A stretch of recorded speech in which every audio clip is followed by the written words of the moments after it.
আসসালামু আলাইকুম রহমতুল্লাহি বারাকাতুহু। প্রিয় বন্ধুরা, আজকে আমি আপনাদের সামনে গ্রামের মসজিদ ইউটিউব চ্যানেলে অত্যন্ত সুন্দর একটি ভিডিও নিয়ে উপস্থিত হলাম। আজকের ভিডিওতে আপনারা জানতে পারবেন গ্রামের মসজিদের হুজুরদের খাবারের ব্যবস্থা কেমনে হয়ে থাকে, তারা কি করে খাবার খায় এবং তাদের খাবারের মান কী। প্রিয় বন্ধুরা, আপনারা ইতিপূর্বে অনেক খাবারের ভিডিও দেখেন, অনেকেই খাবার খায় বিভিন্ন সময় বিভিন্নভাবে। খাবার খেয়ে কেউ বা সমালোচনার সম্মুখীন হয়, আবার কেউ বা আলোচনার সম্মুখীন হয়। অনেকেই বলে থাকেন যে অনেকে খাবার খেয়ে খাবার নষ্ট করেন, মুখ অন্যদিকে ঘুরাইয়া খাবার ফেলাইয়া দেন। এটা তাদের ব্যাপার, তাদের খাবার তারা কি করে না করে তারাই ভালো জানে। তো আমরা আজকের ভিডিওতে আপনাদের সামনে খাবার নষ্টের কোনো ভিডিও দেখাবো না ইনশাআল্লাহ তাআলা। আপনারা দেখতে পাবেন একজন হুজুরের খাবার কেমন হয়ে থাকে এবং হুজুর খাবার কি করে খায়। তাহলে চলুন আর দেরি না করে আমরা চলে যাই আমাদের মূল ভিডিওতে। তো চলুন আমরা দেখি হুজুরের খাবারের মান কেমন হয়ে থাকে। তো আপনারা যেই বাটিটা দেখতে পাচ্ছেন, এই বাটিটার ভিতরে যেই খাবারগুলো আছে, এটা একটা মসজিদের আন্ডারে যে মহল্লা আছে, এই মহল্লার প্রত্যেকটা বাড়ি থেকে হুজুরের জন্য খাবারের ব্যবস্থা করা হয়। তো হুজুর এখানে খাবার খায়। দৈনিক হুজুরকে এক বাড়ি থেকে 3 বেলা খাবার দেওয়া হয়। হুজুর সেই খাবারটাই খেয়ে ওই মসজিদে নামাজ পড়ায় এবং সেখানেই সে থাকে। তো দেখুন আজকে হুজুরের জন্য খাবারের কি ব্যবস্থা করা হয়েছে। আজকে আপনারা দেখতে পাচ্ছেন একটা বাটিতে ভাত দেওয়া হয়েছে এবং অপর আরেকটা বাটিতে আলু ঘাটি দেওয়া হয়েছে। আলু ঘাটি আপনারা অনেকেই চিনবেন, আবার অনেকে চিনবেন না। এটা আমাদের উত্তরবঙ্গের রাজশাহী অঞ্চলের নওগাঁর অঞ্চলে বিশেষ করে এটা খুব প্রচলিত একটা খাবার, আলু ঘাটি, আলুর ডাল যেটা আপনারা অনেকেই বলেন। তো এটা বিশেষ করে ঘাটা হয় মাছ, আলু সিদ্ধ করে, আলুটা ছিলে তারপরে আরও যেগুলো ময় মশলা আছে সব কিছু দিয়ে সুন্দর করে ঘাটা হয় আর কি। তো খাবারটা অনেক সুস্বাদু, আপনারা বাসায় চাইলে কেউ ট্রাই করতে পারেন। যে অঞ্চলে এই খাবারটা প্রচলিত না তারাও খেয়ে দেখতে পারেন, আসলে এই খাবারটা কিন্তু বাস্তবে অনেক সুস্বাদু। তো আরেকটা বাটিতে লক্ষ্য করলে দেখতে পাচ্ছেন এখানে কিছু গরুর মাংস দেওয়া হয়েছে। তো এটা আর কি আজকের হুজুরের খাবার, ভাত, আলু ঘাটি এবং গরুর মাংস। সাথে দেখতে পাচ্ছেন শসাও কিন্তু আছে আলহামদুলিল্লাহ। তো এটাই হলো আজকের দুপুরের খাবার।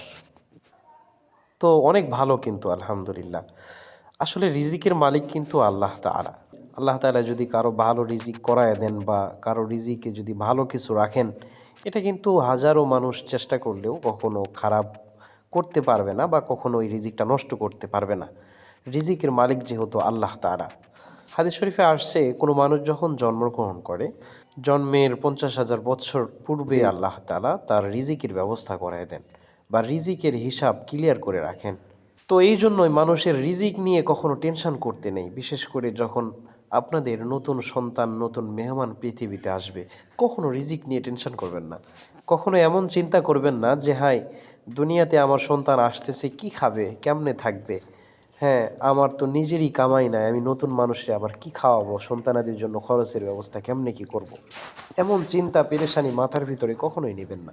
সবসময় আল্লাহ তাআলার উপরে ভরসা রাখুন, দেখবেন আপনার যত সমস্যা আছে সকল সমস্যা আল্লাহ তাআলা এমনভাবে সমাধান করে দিবে যেটা আপনি কল্পনাও করতে পারবেন না। এজন্য অতিরিক্ত পেরেশানি করবেন না, আল্লাহর উপর ভরসা রাখার চেষ্টা করবেন।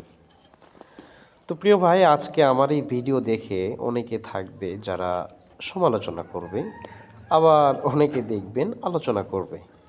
তো আপনারা আলোচনা করেন, সমালোচনা করেন, যে যাই করেন, কোনো সমস্যা নেই। তো আপনাদের প্রতি অনুরোধ থাকবে একটাই, যে আমি ভিডিওটা করলাম, আপনাদের কাছে কেমন লাগলো অবশ্যই এটা কমেন্ট বক্সে জানাইবেন।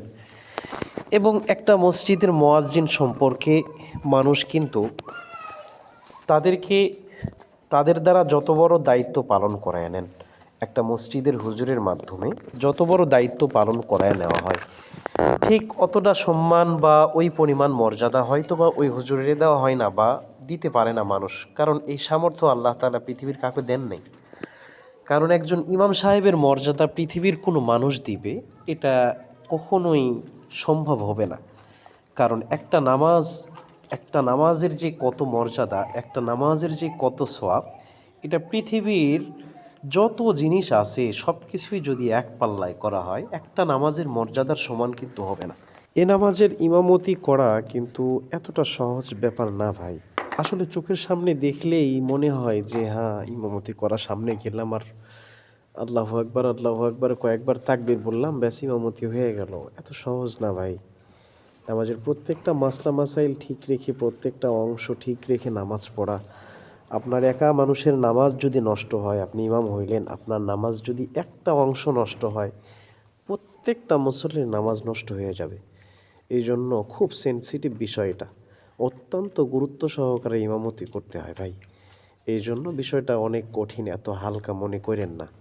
এত বড় দায়িত্ব একজন ইমাম সাহেবের, অথচ খেয়াল করে দেখেন আমরা গ্রামের যেগুলো ইমাম আছে অথবা বিভিন্ন জায়গায় যেগুলো ইমাম আছে, বিশেষ করে বাংলাদেশে আমাদের অধিকাংশ ইমামদের মর্যাদা আমরা দুনিয়াবি ক্ষেত্রে কিন্তু খুব কম জায়গায় রাখি। অথচ অপর দেশ, আরব দেশে আপনারা দেখেন, এখানে কিন্তু ইমামদের মানে এত সম্মান করা হয়, এত সম্মান করা হয় যেটা হিসাবের বাইরে, আলহামদুলিল্লাহ। আসলে যারা ইমামের গুরুত্ব বোঝে তারা ইমামের সম্মান করে। বাংলাদেশেও যে সবাই অসম্মান করে বা সবার কাছে ইমামেরা লাঞ্ছিত হয়, বিষয়টা এমন না। কারো কাছে সম্মান পান, কারো কাছে লাঞ্ছিত হবে, এটাই দুনিয়ার নিয়ম, বলে লাভ নেই। তো আর কি, আমরা মানে ইমাম সাহেবদের যতটুকু মর্যাদা মুখের কথার মাধ্যমে, যতটুকু মর্যাদা তাদেরকে ব্যবহারের মাধ্যমে দিই, আলহামদুলিল্লাহ ভালো, সবাই আলহামদুলিল্লাহ মোটামুটি সম্মান করে আলহামদুলিল্লাহ। কিন্তু শুধু যে কথার ভালাই আবার ব্যবহারের ভালো দিয়েই যে সংসার চলে, বিষয়টা কিন্তু এমন না। এখন প্রত্যেকটা মানুষেরই এক একটা নিজস্ব সংসার থাকে, নিজস্ব পরিবার থাকে। তো ইমাম সাহেবদের যেহেতু একটা পরিবার থাকে, তাদেরও একটা পরিবার পরিচালনা করতে হয়, সেজন্য এই দিকে নজরদারি মনে হয় বেশি করলে বেশি ভালো হয়। দেখেন, সম্মানের ক্ষেত্রে ইমাম সাহেবদেরকে সামর্থ্যগত সম্মান যতটুকু করা হয়, এটা কিন্তু খুব সীমিত প্রত্যেকটা জায়গাতেই। এই জন্য আমি বলবো, আমার ভিডিও যারা দেখছেন, আপনাদের এলাকার ইমাম সাহেবদের প্রতি আপনারা বিশেষ করে নজরদারি করেন, কারণ তাদেরও একটা পরিবার আছে। তাদের পরিবারে তাদের মা আছে, বাবা আছে, স্ত্রী আছে, সন্তান আছে। এই জন্য তারা যেহেতু আরেক গ্রাম থেকে এসে আপনার গ্রামে ইমামতি করে, অথবা তাদের বাড়িতে কাজকর্ম বাদ দিয়ে এসে আপনাদের আমির হিসেবে কাজ করতেছে, আপনারা যদি তাদের দিকে না দেখেন, তাহলে দুনিয়ার ক্ষেত্রে কে দেখবে বলেন? আল্লাহ তাআলার রহমত তো অবশ্যই সবার প্রতি থাকবেই, সবার প্রতি আছেই, কিন্তু আল্লাহ তাআলার রহমতের জন্য উসিলা তো অবশ্যই প্রয়োজন হবে। তো এই উসিলাটা আপনারা ভালোভাবে যদি না হন, তাহলে কেমনে চলবে? এই জন্য আমি আপনাদের সকলকেই অনুরোধ করব, আপনারা সবাই যথাসাধ্যানুযায়ী ইমাম সাহেবদের প্রত্যেকটা দিকে খেয়াল রাখেন, প্রত্যেকটা দিকে ভালো মন্দ জিজ্ঞাসা করেন ইমাম সাহেবদের। কারণ একজন ইমাম সাহেব যদি খুশি না থাকে, তাহলে আপনার ইবাদতও যে সহিশুদ্ধভাবে আদায় হবে, বিষয়টা কিন্তু এমন না। ইমাম সাহেবের যদি মন খারাপ থাকে, ইমাম সাহেবের যদি মন ভালো না থাকে, তার নামাজের ভিতরে কিন্তু গরমিল হওয়া স্বাভাবিক। এই জন্য ইমাম সাহেবের মন যতটুকু ভালো থাকবে যথাসাধ্যানুযায়ী, এই চেষ্টা সবার করতে হবে। ইমাম সাহেব যদি অশান্তিতে ভোগেন, তাহলে নামাজের ভিতরে বিভিন্ন সময় দুশ্চিন্তা আসবে। আর আপনারা যেহেতু ইমাম সাহেবের ইক্তেদা করতেছেন, এই জন্য যথাসাধ্য অনুযায়ী ইমাম সাহেবের দুশ্চিন্তা মনের ভিতরে যেন বেশি না থাকে। যে কাজ করলে দুশ্চিন্তা দূর হবে, ভালো মন্দ জিজ্ঞাসা করা দরকার, সবসময় ইমাম সাহেবদের দিকে খেয়াল রাখা দরকার। তো বন্ধুরা, দেখতে দেখতে আমার ভিডিওটা শেষ হয়ে আসলো। আপনারা যারা ভিডিওটা শেষ পর্যন্ত কন্টিনিউ করছেন, সবাইকে অসংখ্য ধন্যবাদ। সবাই আমার জন্য দোয়া করবেন, আপনাদের সবার জন্য দোয়া থাকলো। আল্লাহ তাআলা আমাদের সকলকে কবুল করে নিন, আমিন। আসসালামু আলাইকুম ওয়া রাহমাতুল্লাহি ওয়া বারাকাতুহু।